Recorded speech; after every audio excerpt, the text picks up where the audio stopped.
এই গাইস, আজকে সবাই শান্তি মতো বসো। আজকা খেলা হবে।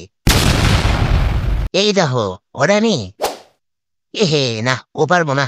গুয়া বড়, বাট ওগো না কাম, ওগো না যাওয়া। আমার পাশা বড়। উফ, দাও বেলি ডান্স। নাচ মেরি রানী, নাচ নাচ নাচ নাচ। ওহ, গাছ পেয়েছি রে। গোয়ালটা চুনকাইতেছে, চুনকামো নাকি? না থাক, পরে আবার শুইলাম, ওই লাগে লেগে আবার আরেক ঝামেলা। আসছে পোস্ট মার, এ হে পোস্ট মারার যেত আমি। আর কি কমো, মাথা মোথা গরমেও দাঁড়ে ঘুরতাছে। এমনটা গাছটাও সুন্দর লাগতাছে।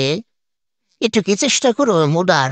মনে হয় তো উঠবার তো পারম না, কারণ খায় হুয়ে বুড়ি তো একশে রয়ে গেছে গা। এখন তার উঠবার পারবো না, কিন্তু তারপরেও ডান্স তো দিতে আর কোনো বাধা নাই, তাই না? ডান্স, উফ, হুইয়া হিয়াই ডান্স দেখ, হারে আর কত দিন পাগলে হয়েছে হারিয়া দিতে দিতে। উফ উফ করা, ওহ সেই এরম ডান্স জীবনে দেখছো? দেখবো কেমনে, টেডি আইলামি হবাই। এর আগে কের দেবে, চাচা সামনে তাকিয়ে দাও, অ্যাক্সিডেন্ট তো করবা। তুমি গো আসলে বুদ্ধি হয় নাই, কি আর কমো। দেখ, কোনো সমস্যা নাই। এই ভিডিও কিন্তু আরো গর্ব আছে।